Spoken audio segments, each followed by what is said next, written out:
Wow. Elle était démente cette vidéo. Ouais. Oh regarde. Salut, moi c'est Fanny Rousset. Je m'appelle Elliot Mercier-Itier. Et aujourd'hui on va vous présenter notre projet de S4, l'Hydrelec. Ce projet est né il y a quelques années dans la tête d'Elliot.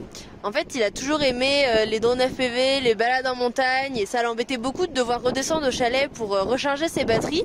Du coup, il a imaginé un dispositif qui pouvait recharger ses batteries de drone ou de téléphone à l'aide de l'eau d'une rivière. Pour notre projet en S4 à l'IUT de Cachan, nous avions la possibilité de proposer une idée à nos enseignants. J'ai parlé de mon idée à Fanny, qui n'était pas encore fonctionnelle parce que pas aboutie. Et elle a tout de suite accepté et donc on a pu redesigner et repenser complètement ce que j'avais commencé à faire pour en arriver à ce résultat. Ce projet, il s'adresse à tous les passionnés de bivouac, de pique-nique, de camping, à tous ceux qui veulent rester longtemps en nature mais rester autonomes en énergie. Avec l'Hydrelec, on a accès n'importe où, là où il y a un cours d'eau, à une prise USB 2,5 watts et à une prise USB allant jusqu'à 24 watts. C'est parti pour découvrir l'Hydrelec. Premièrement, on retrouve un entonnoir qu'on avait découpé et cousu selon un patron qu'on avait réalisé au préalable. Donc cet entonnoir, il est indispensable pour concentrer l'eau de la rivière vers notre dispositif d'hélice. Et on a décidé de le faire en toile cirée pour qu'il soit pliable et transportable partout où on va. On a testé deux hélices dans la rivière, une qui a peu de pales et qui fonctionne avec un fort couple, et une qui a beaucoup de pales qui fonctionne avec un faible couple et qui est fait pour tourner très vite.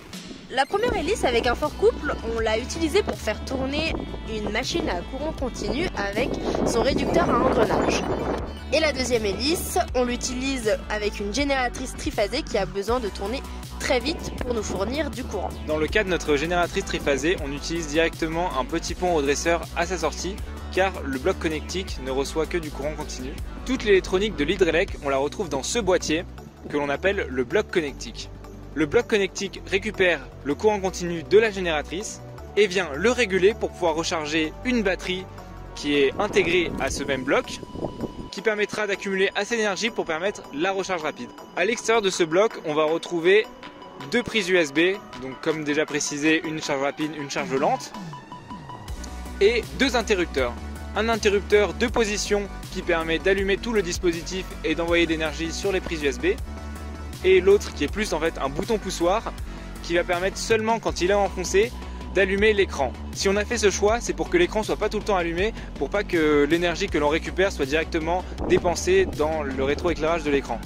En parlant de batterie, la nôtre est constituée de 3 cellules lithium-ion que l'on a récupérées dans les poubelles à piles de l'IUT. Pour composer notre batterie, nous avons récupéré et testé plusieurs cellules afin de choisir les plus fonctionnelles.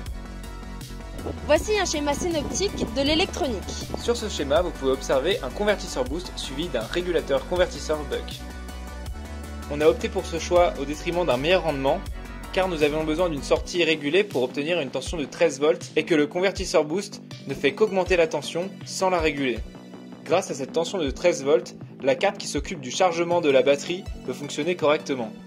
Une fois notre batterie chargée et l'interrupteur allumé, elle vient alimenter d'un côté un convertisseur buck qui alimentera une prise USB 2,5 watts et de l'autre un module de rechargement rapide répondant à la norme Quick Charge 2 allant jusqu'à 24 watts de puissance.